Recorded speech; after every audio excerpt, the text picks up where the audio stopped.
Hello, welcome to our channel. ഇന്നിപ്പോൾ video എടുക്കാൻ തുടങ്ങിയത് രാവിലത്തെ ബ്രേക്ക്ഫാസ്റ്റൊക്കെ കഴിഞ്ഞതിന് ശേഷം കേട്ടോ. അതിന് ശേഷമുള്ള ചെറിയൊരു ക്ലീനിങ് ആട്ടോ നിങ്ങളിപ്പോൾ ഈ കാണുന്നത്. അപ്പോൾ ആ ഒരു ബ്രേക്ക്ഫാസ്റ്റ് ഉണ്ടാക്കിയതിന് ശേഷമുള്ള ഗ്യാസൊക്കെ ഒന്ന് ക്ലീൻ ചെയ്യുന്നുണ്ട്. എന്താണെന്ന് വെച്ചാൽ ഇന്ന് ദോശയായിരുന്നു. ദോശ ഉണ്ടാക്കുമ്പോൾ ഞാൻ ഇൻഡക്ഷനിൽ ഉണ്ടാക്കാറില്ലേ. ഇൻഡക്ഷനിൽ ദോശ ഉണ്ടാക്കി കഴിഞ്ഞാൽ എന്തോ ആ ഒരു ടേസ്റ്റ് കിട്ടാറില്ല, ശരിക്കൊരു കുക്കാവാത്ത പോലെ അങ്ങനെ എന്തൊക്കെയോ ഉണ്ടാവുമേ. അതുകൊണ്ട് ഞാൻ ഇൻഡക്ഷനിൽ ദോശ ഉണ്ടാക്കാറില്ല കേട്ടോ. പിന്നെ എന്താണെന്ന് വെച്ചാൽ തേങ്ങ അരച്ചിട്ടുള്ള ദോശയായിരുന്നു. അപ്പോൾ അത് ഉണ്ടാക്കുമ്പോൾ അങ്ങോട്ടും ഇങ്ങോട്ടൊക്കെ തെറിക്കുവേ. അപ്പോൾ അത് ഒന്ന് ക്ലീൻ ചെയ്യണമെന്ന് വെച്ചാൽ നല്ല പാടാണ് കേട്ടോ. അപ്പോൾ അതാണ് കുറച്ച് സമയം എടുത്തിട്ട് ഗ്യാസൊക്കെ ക്ലീൻ ചെയ്യുന്നത്. ഇപ്പോൾ ഒരു ഡ്രൈ ആയിട്ടുള്ള പോലത്തെ ഒരു ക്ലൈമറ്റ് അല്ലേ. അപ്പോൾ എന്താണെന്ന് വെച്ചാൽ ദോശമാവൊക്കെ അവിടെ ഇവിടെയൊക്കെ ആയിക്കഴിഞ്ഞാൽ പെട്ടെന്ന് തന്നെ അതിങ്ങനെ ഡ്രൈ ആയി പോകും. പിന്നെ നമുക്കത് ക്ലീൻ ചെയ്യാൻ കുറച്ച് ബുദ്ധിമുട്ടാവുമല്ലോ. അതുകൊണ്ട് വേഗം തന്നെ ഗ്യാസൊക്കെ ക്ലീൻ ചെയ്യാമെന്ന് വിചാരിച്ചു കേട്ടോ. അതാപ്പോൾ നിങ്ങൾ ഈ കാണുന്നത്. പിന്നെ ഈ ഇൻഡക്ഷനിൽ ദോശ ഉണ്ടാക്കുമ്പോഴത് എനിക്ക് മാത്രമാണോ എന്ന് അറിയില്ല കേട്ടോ. ഞാൻ എൻ്റെ ഒരു അഭിപ്രായം പറഞ്ഞതാണ്. അങ്ങനെ ഇതാ ഗ്യാസൊക്കെ ക്ലീൻ ആക്കി വെച്ചിട്ടുണ്ട്. എല്ലാം നല്ല സെറ്റായിട്ടുണ്ട്. ഞാൻ ആ ഒരു സ്പോഞ്ച് വൈപ്പ് കൊണ്ട് വെറുതെ ഒന്ന് തുടച്ചു കൊടുക്കുന്നേ ഉള്ളൂ കേട്ടോ. വേറെ ഒന്നും ചേർത്തിട്ടൊന്നും തുടക്കുന്നില്ല, വെറുതെ ഒന്ന് തുടച്ചു കൊടുക്കുന്നേ ഉള്ളൂ. ഇനി അപ്പോൾ നമുക്ക് ചോറ് വെക്കാനുള്ള പരിപാടി നോക്കാം കേട്ടോ. ചോറിൻ്റെ അരിയും മറ്റേ ദോശക്കൊക്കെ ഉള്ള അരി ഉണ്ടല്ലോ, ഞാനിങ്ങനെ ബക്കറ്റിലാക്കിയിട്ട് അതിങ്ങനെ പുറത്ത് തന്നെയാണ് കേട്ടോ വെക്കൽ. എന്താ വെച്ചാൽ നമുക്ക് ഡെയിലി എടുക്കേണ്ട സാധനങ്ങളല്ലേ. അപ്പോൾ അത് പിന്നെ കബേർഡ്സിൻ്റെ ഉള്ളിൽ വെച്ച് കഴിഞ്ഞാൽ പിന്നെ അത് എടുക്കാനും വെക്കാനും ഇങ്ങനെയാകുമ്പോൾ നമുക്ക് കുറച്ചും കൂടി എളുപ്പമല്ലേ. അതുകൊണ്ട് അരിയും പിന്നെ കൂടുതലായിട്ട് എടുക്കുന്ന സാധനങ്ങളും എല്ലാം ഇങ്ങനെ ഒരു ബക്കറ്റിലാക്കിയിട്ട് ഞാൻ പുറത്ത് തന്നെയാണ് കേട്ടോ വെക്കൽ. ഇന്നിപ്പോൾ വെക്കാൻ പോകുന്നത് ഒരു വേവ് കുറഞ്ഞ അരിയാണ് കേട്ടോ. വേവ് കുറവെന്ന് പറഞ്ഞു കഴിഞ്ഞാണ്ടല്ലോ, നമ്മൾ കുറച്ച് അത് വാർത്തെടുക്കാൻ കുറച്ചൊന്ന് ലേറ്റ് ആയിട്ടുണ്ടെങ്കിൽ നമുക്ക് നല്ല പായസം ഉണ്ടാക്കാൻ പറ്റിയ അരിയാണ്. അപ്പോൾ ഈ അരി വാങ്ങുമ്പോൾ ഇങ്ങനെയാണെന്ന് അറിയില്ലായിരുന്നു കേട്ടോ. അപ്പോൾ അത് അറിയാണ്ട് വാങ്ങിയതായിരുന്നു. ഇനിയപ്പോൾ നമുക്ക് അരിയൊക്കെ ഒന്ന് കഴുകിയെടുക്കാം. ഞാനിപ്പോൾ അരി ഒരു 3-4 തവണ കഴുകുന്നുണ്ട്. എന്താണെന്ന് വെച്ചാൽ ചില അരി നമ്മൾ കഴുകുമ്പോൾ കൈക്കൊക്കെ ഒരു മെഴുക്ക് ആവുന്നത് പോലെ തോന്നുമല്ലോ. അപ്പോൾ ഞാൻ എന്താണെന്ന് വെച്ചാൽ ഒരു 3-4 തവണയെങ്കിലും കഴുകുക അരി. പിന്നെ ഈ ബ്രൗൺ റൈസ് അല്ലാന്നെങ്കിൽ, ബ്രൗൺ റൈസ് എന്ന് വെച്ചാൽ നമ്മൾ സാധാരണ ഒരു നല്ല ബ്രൗൺ ആയിട്ടുള്ള റൈസ് ഉണ്ടാവുമല്ലോ. പിന്നെ ഞാൻ മുന്നേ ഒക്കെ വീഡിയോയിൽ കാണിച്ചിട്ടുണ്ടായിരുന്നു. ആ ഒരു ചോറിൻ്റെ അരിയൊക്കെ ഞാൻ 1-2 പ്രാവശ്യം മാത്രമേ കഴുകുള്ളൂ കേട്ടോ. ഒരുപാട് കഴുകി അതിൻ്റെ ആ ഒരു തവിട് കളയണ്ടെന്ന് വിചാരിച്ചിട്ട്. അപ്പോൾ ഇങ്ങനെയുള്ള ഈ വെള്ള അരിയല്ലാന്നെങ്കിൽ കുറച്ചധികം ഒരു 3-4 പ്രാവശ്യമൊക്കെ കഴുകും. ഇവിടെ കൂടുതലും നമ്മൾ ബ്രൗൺ റൈസ് തന്നെയാണ് വെക്കൽ. അപ്പോൾ ഇന്നിപ്പോൾ വിചാരിച്ചു, ഇപ്പോൾ 2-3 ദിവസമായിട്ട് ഈ ഒരു വെള്ളരിയാണ് വെക്കൽ. എന്താണെന്ന് വെച്ചാൽ എപ്പോഴും ബ്രൗൺ റൈസ് കഴിക്കുമ്പോൾ ഇടയ്ക്കൊരു മാറ്റം ഉണ്ടാവുന്നത് നല്ലതല്ലേ അല്ലേ. അപ്പോൾ ഞാനിത് അരിയൊക്കെ കഴുകി എടുത്തിട്ടുണ്ട്. ഇനി നമുക്ക് വേഗം അരിയൊക്കെ ഇൻഡക്ഷനിലേക്ക് വെച്ച് കൊടുക്കാം. അങ്ങനെ ഇതാ വെച്ച് കൊടുത്തിട്ടുണ്ട്. ഇതാ ഇൻഡക്ഷൻ ഓണാക്കി കൊടുക്കാം കേട്ടോ. അങ്ങനെ അതൊക്കെ ഓണാക്കി കൊടുത്തിട്ടുണ്ട്. ഇനിയിപ്പോൾ അത് അവിടെ നിന്നാവട്ടെ കേട്ടോ. ഇപ്പോൾ ഉപ്പേരി എന്താണെന്ന് വെച്ചാൽ ഈ ഒരു പച്ചപ്പയറും ക്യാരറ്റും കൂടിയുള്ള ഉപ്പേരിയാണ്. അപ്പോൾ അതിൻ്റെ ആ ഒരു മൊത്തമൊക്കെ കളഞ്ഞതിന് ശേഷം അമ്മ ഇത് പൊതിർക്കാൻ വേണ്ടി ഇട്ടിട്ടുണ്ട്. ഒരു അരമണിക്കൂറൊക്കെ പൊതിർത്ത് വെക്കുക. വെള്ളത്തിൽ മഞ്ഞൾപ്പൊടിയും ചേർത്തിട്ട് അതിലാണ് കേട്ടോ പൊതിർത്ത് വെക്കുക. പിന്നെ എന്താണെന്ന് വെച്ചാൽ ഉച്ചക്കേക്കുള്ള കറി ഇതാ സാമ്പാറാണ്. ഇന്നലെ വെച്ച സാമ്പാറുണ്ട്. അപ്പോൾ നമുക്ക് 2 വേണ്ടൂ. സുനിയേട്ടനാണെങ്കിൽ ഇവിടെ ഇല്ല, ആളൊരു ട്രിപ്പിലാണ് ഉള്ളത്. അപ്പോൾ എനിക്കും അമ്മക്ക് മാത്രമേ വേണ്ടൂ. അതുകൊണ്ട് പിന്നെ വേറെ കറിയൊന്നും ഉണ്ടാക്കുന്നില്ല. ഞാനാണെങ്കിൽ ഇടയ്ക്കിടയ്ക്ക് വന്ന് അരിയൊക്കെ തിളച്ചിട്ടുണ്ടോ എന്ന് ഇങ്ങനെ നോക്കിക്കൊണ്ട് നിൽക്കുന്നുണ്ട് കേട്ടോ. എന്താണെന്ന് വെച്ചാൽ ഇടയ്ക്കിടയ്ക്ക് നോക്കിയില്ലെങ്കിൽ ചിലപ്പോൾ അങ്ങോട്ടും ഇങ്ങോട്ടും ഒന്ന് തെറ്റുമ്പോഴായിരിക്കും അതൊന്ന് തിളച്ചങ്ങ് പുറത്ത് വരുന്നുണ്ടാവുക. അതുകൊണ്ട് എന്താണെന്ന് വെച്ചാൽ ഇടയ്ക്കിടയ്ക്ക് വന്ന് നോക്കുന്നുണ്ട്. പിന്നെ ഇതാ ഏകദേശം ഒന്ന് തിളക്കാനായിട്ടുണ്ട് എന്ന് തോന്നിയപ്പോൾ ഞാനിതാ കൈക്കുള്ള തുണിയൊക്കെ എടുത്ത് റെഡി ആയിട്ടുണ്ട് കേട്ടോ. വാങ്ങി റൈസ് കുക്കറിലേക്ക് വെക്കാൻ വേണ്ടിയിട്ട്. അങ്ങനെ ഇതാ ആ സംഭവം തിളക്കാൻ വേണ്ടി ഇങ്ങനെ പോകുന്നുണ്ട്. അപ്പോൾ ഇതാ ഏകദേശം ഇപ്പോൾ തിളയ്ക്കും എന്ന് പറഞ്ഞ് നിൽക്കുന്നുണ്ട്. അങ്ങനെ തിളച്ചിട്ടുണ്ട്. അങ്ങനെ ഇൻഡക്ഷനൊക്കെ ഓഫ് ചെയ്തു. ഞാനിതാ റൈസ് കുക്കറിലേക്ക് ഇറക്കാൻ വേണ്ടി പോകുന്നുണ്ട്. അങ്ങനെ അതൊക്കെ ഇറക്കി വെച്ചതിന് ശേഷം കുറച്ച് മുന്നേ വാങ്ങിയ കുറച്ച് നിലക്കടല ഉണ്ടായിരുന്നു കേട്ടോ. നമ്മളെ പീനട്ട് എന്ന് പറയുന്ന കുറേ ദിവസമായി വിചാരിക്കുന്നുണ്ടായിരുന്നു അത് കുറച്ച് വറുത്ത് വെക്കണമെന്ന്. പിന്നെ എന്താണെന്ന് വെച്ചാൽ ചെറിയൊരു മടിയുള്ളത് കൊണ്ട് പിന്നെ ഇങ്ങനെ നീണ്ട് പോയതാണ്. അപ്പോൾ ഇന്നിപ്പോൾ കറിയൊന്നും വെക്കേണ്ടാത്തതുകൊണ്ട് കുറച്ച് സമയമുണ്ട്. അതുകൊണ്ട് ഇന്ന് കുറച്ച് വറുത്ത് വെക്കാമെന്ന് വിചാരിച്ചു കേട്ടോ. അതിനാണെങ്കിൽ ഞാനൊരു പഴയ നോൺ സ്റ്റിക്കാണ് എടുത്തിട്ടുള്ളത്. എന്താ പഴയത് എടുത്തതെന്ന് വെച്ചാണ്ടല്ലോ, നല്ലതൊക്കെ എടുത്തു കഴിഞ്ഞാൽ ചിലപ്പോൾ അതിലേക്ക് സ്ക്രാച്ച് ആവണ്ടെന്ന് വിചാരിച്ചിട്ടാണ്. ഞാനിപ്പോൾ ഈ റവ വറക്കുമ്പോഴോ അല്ലെങ്കിൽ അരിയൊക്കെ വറക്കുമ്പോൾ ഇങ്ങനെ പഴയ നോൺ സ്റ്റിക്കാണ് കേട്ടോ കൂടുതലും എടുക്കൽ. ഇല്ലെങ്കിൽ ചിലപ്പോൾ പെട്ടെന്ന് സ്ക്രാച്ച് ആയി പോവും നല്ലതൊക്കെ എടുത്തു കഴിഞ്ഞാൽ. അപ്പോൾ ഞാനിത് അതിലേക്ക് നിലക്കടലൊക്കെ ചേർത്ത് കൊടുത്തിട്ടുണ്ട്. നമുക്കതിന് കുറച്ച് നേരം ഒന്ന് ഇളക്കി കൊടുക്കാം. അപ്പോൾ അത് അവിടെ നിന്ന് കുറച്ച് നേരം ഒന്ന് ആവട്ടെ. അപ്പോഴേക്കും ഞാനിത് ഒരു പേപ്പർ വിരിച്ച് കൊടുക്കുന്നുണ്ട് ഇപ്പുറത്ത് തന്നെ. നമുക്കപ്പോൾ ഈ ഒരു കടല ആയതിന് ശേഷം തണുക്കാൻ വെക്കണമല്ലോ, അതിന് വേണ്ടിയിട്ടാണ് കേട്ടോ പേപ്പർ വിരിച്ച് കൊടുത്തിട്ടുള്ളത്. അപ്പോൾ കുറച്ച് സമയം എടുക്കും കേട്ടോ ഇതൊന്ന് ആയി വരാൻ വേണ്ടിയിട്ട്. അങ്ങനെ ഇത് ആദ്യത്തെ ബാച്ച് ആയിട്ടുണ്ട്. ഞാനിതാ ഈ ഒരു പേപ്പറിലേക്ക് അത് ഇട്ട് കൊടുക്കുന്നുണ്ട്. ഇനിയിപ്പോൾ ഇതാ രണ്ടാമത് കുറച്ചും കൂടി വറക്കാമെന്ന് വിചാരിച്ച് രണ്ടാമത്തെ ബാച്ച് വറക്കാം കേട്ടോ ഇനി. അങ്ങനെ ഞാനിതാ രണ്ടാമത്തെ ബാച്ച് ഇട്ട് കൊടുത്തിട്ടുണ്ട് കേട്ടോ. അങ്ങനെ കുറേ നേരത്തെ പരിശ്രമത്തിന് ശേഷം അതും ആയി കിട്ടിയിട്ടുണ്ട്. ഞാനിത് അതും കൂടി ആ ഒരു പേപ്പറിലേക്ക് ഇട്ട് കൊടുക്കുന്നുണ്ട്. അതപ്പോൾ അവിടെ ഇരുന്ന് തണിയട്ടെ കേട്ടോ. നമുക്കതൊന്ന് ഒരു സ്പാറ്റിൽ വെച്ചിട്ടോ മറ്റോ ഒന്ന് പരത്തി കൊടുക്കാം കേട്ടോ. എന്താണെന്ന് വെച്ചാൽ അതെന്നാൽ പെട്ടെന്ന് തണിഞ്ഞ് കിട്ടുമല്ലോ. അപ്പോൾ അതൊന്ന് നല്ലോണം ഒന്ന് പരത്തി കൊടുത്തിട്ടുണ്ട്. ഇനി അവിടെ നിന്ന് തണിയട്ടെ കേട്ടോ. ഇനി ഇതാ ഞാൻ മേലേക്ക് പോവാണേ. എന്താണെന്ന് വെച്ചാൽ ഞാൻ 1-2 ദിവസം മുന്നേ മുളക് കഴുകി ഉണക്കാൻ വേണ്ടി ഇട്ടിട്ടുണ്ടായിരുന്നു. അപ്പോൾ അതെടുത്തൊന്ന് വെയിലത്തിടണം. അതിന് വേണ്ടിയിട്ട് വന്നതാണ് കേട്ടോ. അത് ഏകദേശമൊക്കെ ഉണങ്ങിയിട്ടുണ്ട് കേട്ടോ. എന്നാലും ഈ ഒരു വെയിൽ കാണുമ്പോൾ ഇട്ട് കൊടുത്താൽ അത് കുറച്ചും കൂടി നല്ലോണം ഒന്ന് ഉണങ്ങി കിട്ടുമല്ലോ. ഞാൻ ഒരു 2-3-4 ദിവസമൊക്കെ ഉണക്കാറുണ്ട് കേട്ടോ. എന്താണെന്ന് വെച്ചാൽ മുളകല്ലേ, ചിലപ്പോൾ അതിൻ്റെ ഉള്ളിലോ മറ്റോ ചെറുതായിട്ട് ഇങ്ങനെ വെള്ളത്തിൻ്റെ ഇത് നിൽക്കുകയാണെങ്കിൽ ആ പൊടി പെട്ടെന്ന് തന്നെ ചീത്തയായി പോകുമല്ലോ. അതുകൊണ്ട് ഞാൻ മാക്സിമം ഉണക്കിയതിന് ശേഷം മാത്രമേ അത് പൊടിച്ചെടുക്കാറുള്ളൂ കേട്ടോ. അങ്ങനെ ഞാനിതാ വെയിലത്തേക്ക് ഇട്ട് കൊടുത്തിട്ടുണ്ട് മുളകെല്ലാം. അതിപ്പോൾ ഉണങ്ങിയപ്പോൾ കാണുമ്പോൾ ഉണ്ടല്ലോ കുറച്ച് കുറഞ്ഞതുപോലെ ഉണ്ട് കേട്ടോ. പിന്നെ എന്താണെന്ന് വെച്ചാൽ കഴുകിയെടുത്തതിന് ശേഷം കാണുമ്പോൾ നമ്മൾക്ക് അത് കുറച്ച് അധികം ഉള്ളതുപോലെ തോന്നുമല്ലോ അല്ലേ. ഉണങ്ങി കഴിയുമ്പോൾ കുറഞ്ഞതുപോലെയും തോന്നും അല്ലേ. അങ്ങനെ ഇതാ എല്ലാം നല്ലോണം ഒന്ന് പരത്തി ഇട്ട് കൊടുത്തിട്ടുണ്ട്. ഞാനിങ്ങ് ടെറസിലാണ് കേട്ടോ ഇങ്ങനെയുള്ള സാധനങ്ങളെല്ലാം ഉണക്കാൻ വേണ്ടി വെക്കൽ. താഴെ ഇൻ്റർലോക്കിൽ ഇട്ട് കഴിഞ്ഞാലും പെട്ടെന്ന് ഉണങ്ങി കിട്ടും. പക്ഷേ എന്താണെന്ന് വെച്ചാൽ ചിലപ്പോൾ നായിയോ അങ്ങനെ എന്തെങ്കിലുമൊക്കെ വരുവേ. അങ്ങനെ ഒരു പ്രാവശ്യം ഒരു അനുഭവം ഉണ്ടായിട്ടുണ്ട്. അതുകൊണ്ട് പിന്നെ ഇപ്പം റിസ്ക് എടുക്കാറില്ല. അങ്ങനെ അതൊക്കെ ഒന്ന് വെയിലത്തിട്ട് കൊടുത്തതിന് ശേഷം താഴേക്ക് പോവാന്ന് കേട്ടോ. പിന്നെ മുളകായതുകൊണ്ട് പക്ഷികളൊന്നും അങ്ങനെ കൊത്താൻ വരൂലെന്ന് വിചാരിച്ചിട്ടാട്ടോ പിന്നെ വലയൊന്നും ഇട്ട് കൊടുക്കാത്തത്.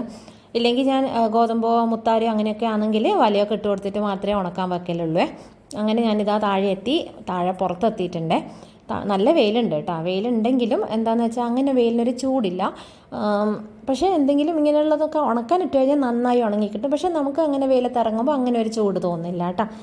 അപ്പോൾ അങ്ങനത്തെ ഒരു കാലാവസ്ഥയല്ലേ ഈ പോലെ. അപ്പോൾ ആ കാണുന്നതാണ് നമ്മൾ അമ്പലം. ആ ഒരു ഓടിട്ട് കാണുന്നുണ്ടല്ലോ, അതാണ് കേട്ടോ അമ്പലം.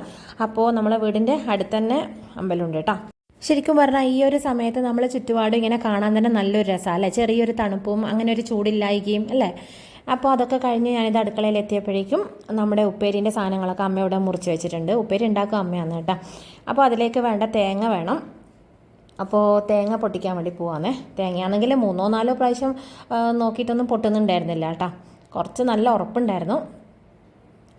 ഉടച്ചെടുക്കാൻ കുറച്ച് സമയം എടുത്തിട്ടുണ്ട് കേട്ടോ. അങ്ങനെ ഇതാ ഉടച്ചെടുത്തിട്ടുണ്ട്. അതിലാണെങ്കിൽ കുറച്ച് വെള്ളം ഉണ്ടായിരുന്നുള്ളൂ. ആ വെള്ളം തന്നെ പുറത്ത് പോയിട്ടുണ്ടായിരുന്നു. പിന്നെ ഒരു തുള്ളി വെള്ളം കിട്ടി കേട്ടോ. അതാണെങ്കിൽ നല്ല മധുരം ഉണ്ടായിരുന്നു. അങ്ങനെ ഇനിയിപ്പോൾ നമുക്ക് തേങ്ങ ചിരകിയാൽ. അങ്ങനെ ഇതാ തേങ്ങ ചിരകാനുള്ള പ്ലേറ്റൊക്കെ എടുത്ത് ഞാൻ തേങ്ങ ചിരകാൻ വേണ്ടി പോവാന്നേ. അപ്പോൾ ഇന്നലെ പൊട്ടിച്ച തേങ്ങയുടെ ഒരു കുഞ്ഞൊരു മുറി ഫ്രിഡ്ജിലുണ്ടായിരുന്നു കേട്ടോ. അപ്പോൾ ആദ്യം അതാണ് കേട്ടോ ചിരകുന്നത്. അതിൻ്റെ ഓർമ്മയുണ്ടായിരുന്നില്ല. അങ്ങനെയാണെങ്കിൽ പൊട്ടിക്കണ്ടായിരുന്നു. പക്ഷെ അത് ചെറുതായതുകൊണ്ട് മതിയാവുമെന്ന് അറിയില്ല കേട്ടോ. അങ്ങനെ ആ ഒരു മുറി തേങ്ങ ചിരകി കഴിഞ്ഞിട്ടുണ്ട്. പക്ഷെ അത് കുറച്ചും കൂടി വേണം തോന്നി കേട്ടോ തേങ്ങ. അതുകൊണ്ട് ഇപ്പോൾ പൊട്ടിച്ച മുറിയിൽ നിന്നും കൂടി കുറച്ചും കൂടി നമുക്ക് ചിരകിയെടുക്കാം. അങ്ങനെ തേങ്ങ ചിരകൽ പരിപാടിയൊക്കെ കഴിഞ്ഞിട്ടുണ്ട്. തേങ്ങയൊക്കെ അതാ അമ്മേനെ ഏൽപ്പിച്ചിട്ടുണ്ട് കേട്ടോ ഉപ്പേരിക്കുള്ളത്. അപ്പോൾ ഇനിയിപ്പോൾ അടുത്ത പരിപാടി നമ്മൾ വറുത്ത് വെച്ച ആ ഒരു കടലയുണ്ടല്ലോ അതിൻ്റെ തോല് കളയണം കേട്ടോ. അപ്പോൾ അത് അധികം തണിഞ്ഞ് പോകുന്നതിന് മുന്നേ തോല് കളഞ്ഞാൽ ചിലപ്പോൾ കുറച്ച് വേഗം കിട്ടിയാലോ എന്ന് വിചാരിച്ചിട്ട് ഞാനിങ്ങനെ കയ്യിൽ വെച്ച് കളയാൻ വേണ്ടി നോക്കലാണ് കേട്ടോ.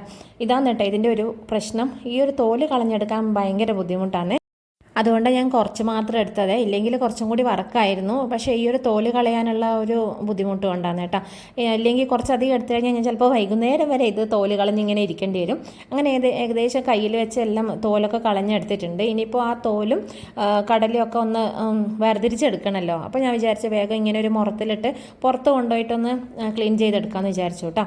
പുറത്തുനിന്ന് ക്ലീൻ ചെയ്തെടുത്താൽ അതിൻ്റെ ആ ഒരു തോലൊക്കെ പുറത്തേക്ക് പോകുമല്ലോ. ഇല്ലെങ്കിൽ ചിലപ്പോൾ നമ്മൾ അകത്തുനിന്ന് ക്ലീൻ ചെയ്തെടുക്കാൻ നിന്ന് കഴിഞ്ഞാൽ മുഴുവനും അടുക്കളയിലായിരിക്കും.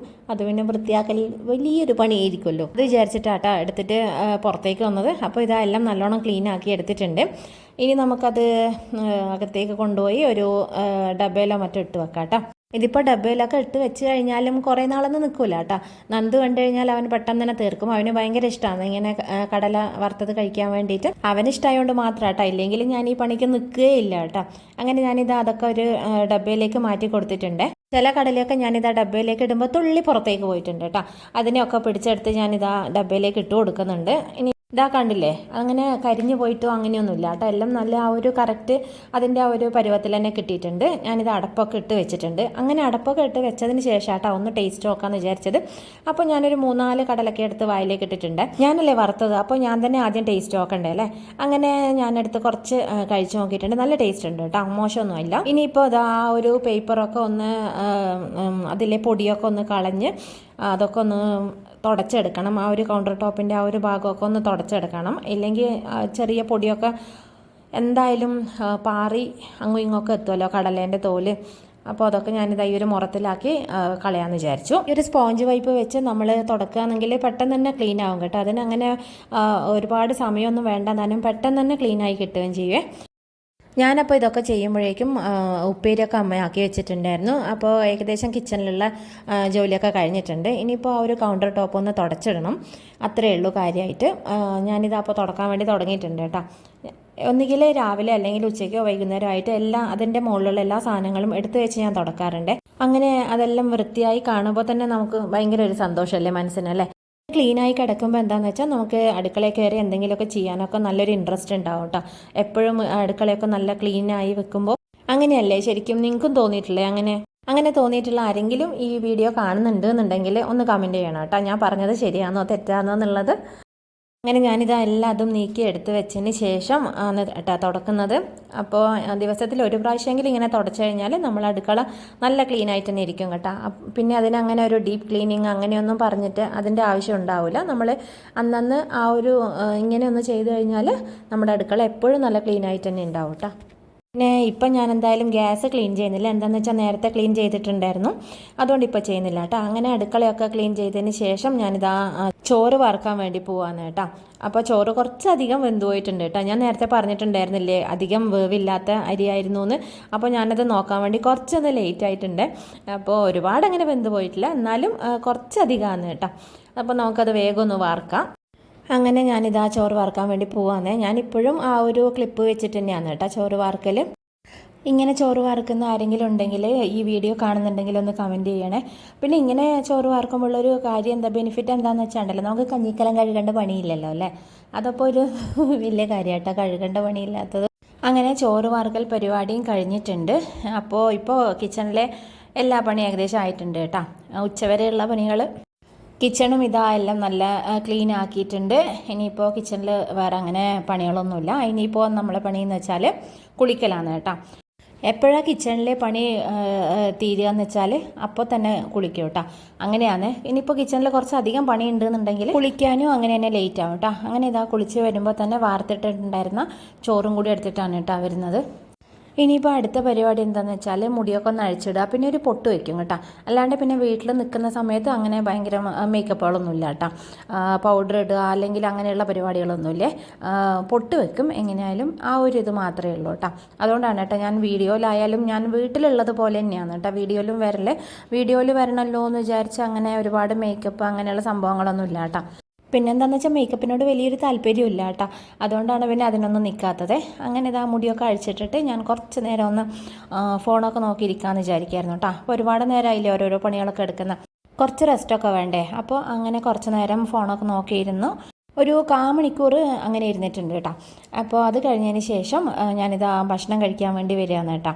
പ്ലേറ്റൊക്കെ എടുത്തു, പിന്നെ ചോറും കറിയൊക്കെ എടുക്കാനുള്ള കയ്യിലൊക്കെ എടുത്തിട്ട് വന്നിട്ടുണ്ട്. അപ്പോൾ ഇന്നിപ്പോൾ ഉച്ചക്കത്തെ ഊണിനുള്ളത് ചോറ്, സാമ്പാർ, പിന്നെ പയറുപ്പേരി ഉണ്ട്, പിന്നെ അച്ചാറുണ്ട്, പിന്നെ പപ്പടം ഉണ്ട് കേട്ടോ. പപ്പടം പക്ഷേ അത്ര ഒരു ടേസ്റ്റ് ഇല്ലേ. എന്താണെന്ന് വെച്ചാൽ അതങ്ങനെ പൊന്തി വന്നിട്ടൊന്നുമില്ല. അച്ചാറും നമ്മൾ വാങ്ങിച്ച അച്ചാറായിരുന്നു കേട്ടോ. അവിടെ ഉണ്ടാക്കിയ അച്ചാറൊക്കെ കഴിഞ്ഞിട്ടുണ്ടായിരുന്നു, ഇനിയിപ്പോൾ ഉണ്ടാക്കണം. ഇതിപ്പോൾ ചെറുനാരങ്ങയും ഈത്തപ്പഴമൊക്കെ ചേർത്തിട്ടുള്ള ഒരു അച്ചാറ് വാങ്ങിച്ചതാണ്. ഉപ്പേരിയിലെ ആ ഒരു പച്ച പയറിൻ്റെതും ക്യാരറ്റിൻ്റെ ഒക്കെ കളറ് കാണുമ്പോൾ തന്നെ എന്തൊരു ഭംഗിയാണെന്നറിയാം. എനിക്ക് ഭയങ്കര ഇഷ്ടമാണ് പയറുപ്പേരി. അപ്പോൾ കുറച്ച് അധികം എടുക്കുന്നുണ്ട് കേട്ടോ. അങ്ങനെ ഇനിയിപ്പോൾ എന്നാൽ ചോറുണ്ണാല്ലേ. എന്നാൽ പിന്നെ ഇനി ഞാൻ ചോറിനട്ടെ കേട്ടോ. നിങ്ങളെല്ലാവരും ചോറൊക്കെ കഴിച്ചോ? അപ്പോൾ ഇന്നത്തെ വീഡിയോ ഇത്രയേ ഉള്ളൂ. എല്ലാവർക്കും ഇഷ്ടമായിട്ടുണ്ടെങ്കിൽ ലൈക്ക് ചെയ്യാനും ഷെയർ ചെയ്യാനും സബ്സ്ക്രൈബ് ചെയ്യാനും കമൻറ്റ് ചെയ്യാനും ഒന്നും മറക്കല്ലേ. എന്തെങ്കിലും സജഷൻസ് ഒക്കെ ഉണ്ടെങ്കിൽ എന്തായാലും കമൻറ്റായിട്ട് അറിയിക്കണം കേട്ടോ. അപ്പോൾ ഇനി പുതിയൊരു വീഡിയോ ആയിട്ട് കാണുന്നത് വരെ എല്ലാവർക്കും ടാറ്റാ, ബൈ ബൈ.